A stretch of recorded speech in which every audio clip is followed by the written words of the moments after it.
For the first time in history, people and machinery are working together, realizing a dream.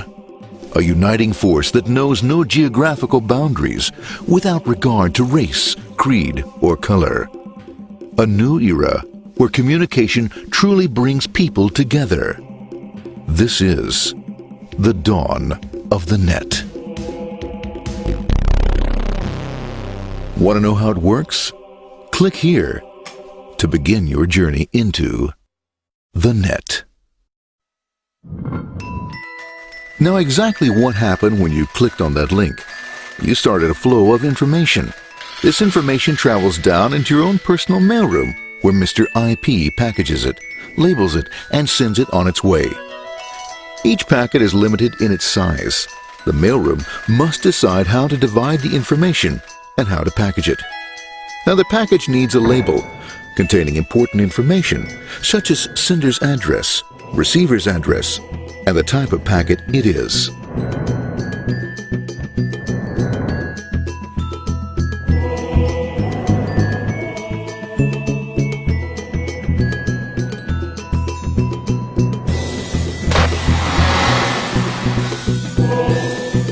Because this particular packet is going out onto the internet, it also gets an address for the proxy server, which has a special function, as we'll see later.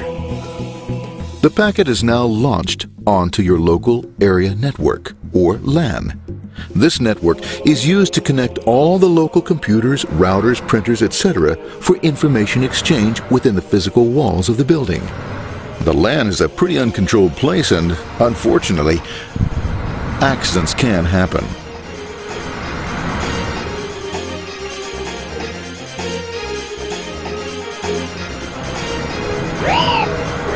The highway of the LAN is packed with all types of information. These are IP packets, Novell packets, Apple Talk packets. They're going against traffic, as usual. The local router reads the address and, if necessary, lifts the packet onto another network. The router, a symbol of control in a seemingly disorganized world. Whoops, sorry about that. Let's go with this one here, this one here. This one goes here, this one goes here. I don't like this one. Let's go with this one. Let's go here. A little one goes left. Let's go with this one here. Another channel here. Let's put that one here. Another one there. Let's put that one here. There he is, systematic, uncaring, methodical, conservative, and sometimes not quite up to speed. Sorry. But at least he is exact, for the most part. That one goes there. That one goes there. That one goes there. And this one goes there. Oh, another one goes there. That goes there. He's fine. Let's go there. That goes there. He goes there. Oh, let's put that one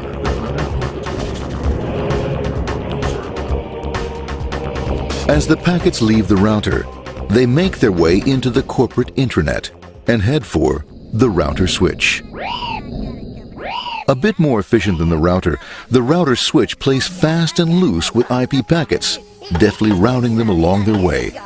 A digital pinball wizard, if you will. Here we go. Here comes another one. And it's another. Watch this, Mom. Here goes. Whoop, we're on the back. Hey, in there, in there, in there. Over the left, over the right, over the left, over the right. You got it. Here it comes. Right on. He shoots. He scores. It's going. Hey, wait. Hey, watch out. Here comes another one. Oh, here we go. And it's gone. As packets arrive at their destination, they're picked up by the network interface, ready to be sent to the next level. In this case, the proxy. The proxy is used by many companies as sort of a middleman in order to lessen the load on their internet connection, and for security reasons as well. As you can see, the packets are all of various sizes, depending upon their content.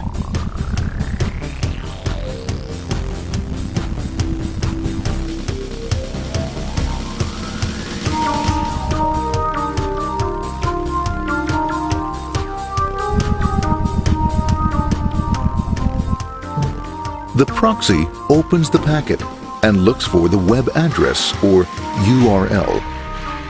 Depending upon whether the address is acceptable, the packet is sent on to the internet.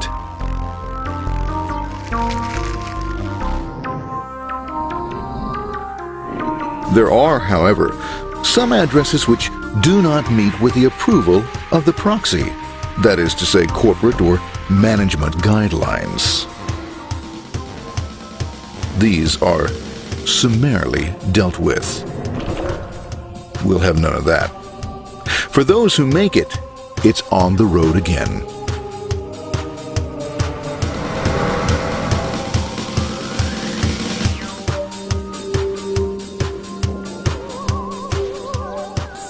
Next up, the firewall.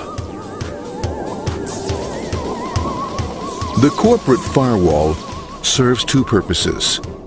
It prevents some rather nasty things from the internet from coming into the intranet, and it can also prevent sensitive corporate information from being sent out onto the internet. Once through the firewall, a router picks up the packet and places it onto a much narrower road, or bandwidth, as we say. Obviously, the road is not broad enough to take them all. Now you might wonder what happens to all those packets which don't make it along the way. Well, when Mr. IP doesn't receive an acknowledgement that a packet has been received in due time, he simply sends a replacement packet. We are now ready to enter the world of the Internet. A spider web of interconnected networks which span our entire globe. Here, routers and switches establish links between networks. Now, the net is an entirely different environment than you'll find within the protected walls of your LAN. Out here, it's the Wild West. Plenty of space, plenty of opportunities, plenty of things to explore and places to go. Thanks to very little control and regulation, new ideas find fertile soil to push the envelope of their possibilities. But because of this freedom, certain dangers also lurk. You'll never know when you'll meet the dreaded ping of death. A special version of a normal request ping, which some idiot thought up to mess up unsuspecting hosts. The paths our packets take may be via satellite, telephone lines, wireless, or even transoceanic cable. They don't always take the fastest or shortest routes possible, but they will get there. Eventually. Maybe that's why it's sometimes called the worldwide wait. But when everything is working smoothly, you can circumvent the globe 5 times over at the drop of a hat. Literally. And all for the cost of a local call or less. Near the end of our destination, we'll find another firewall. Depending upon your perspective as a data packet, the firewall could be a bastion of security or a dreaded adversary. It all depends on which side you're on and what your intentions are. The firewall is designed to let in only those packets that meet its criteria. This firewall is operating on ports 80 and 25. All attempts to enter through other ports are closed for business.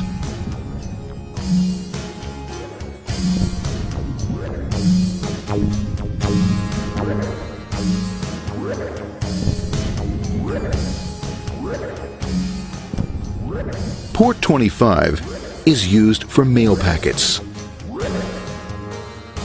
while Port 80 is the entrance for packets from the Internet to the web server. Inside the firewall, packets are screened more thoroughly. Some packets make it easily through customs, while others look just a bit dubious. Now, the firewall officer is not easily fooled, such as when this ping of death packet tries to disguise itself as a normal ping packet. It's okay, go on, it's okay, no problem. Have a nice day. Be out of here. Bye. For those packets lucky enough to make it this far, the journey is almost over. It's just a line up on the interface to be taken up into the web server. Nowadays, a web server can run on many things, from a mainframe to a webcam to the computer on your desk. Or why not your refrigerator? With a proper setup, you can find out if you have the makings for chicken cacciatore or if you have to go shopping. Remember, this is the dawn of the net. Almost anything's possible. One by one, the packets are received, opened, and unpacked. The information they contain, that is, your request for information, is sent on to the web server application.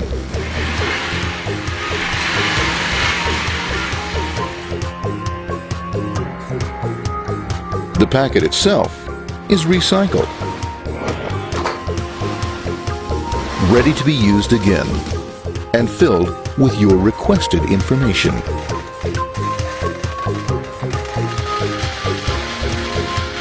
Addressed and sent out on its way back to you. Back past the firewall, routers, and on through to the internet. Back through your corporate firewall.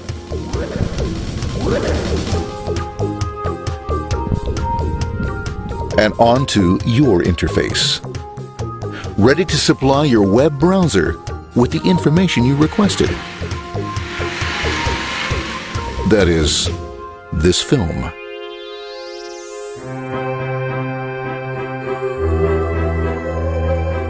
Pleased with their efforts and trusting in a better world, our trusty data packets ride off blissfully into the sunset of another day, knowing fully they have served their masters well. Now, isn't that a happy ending?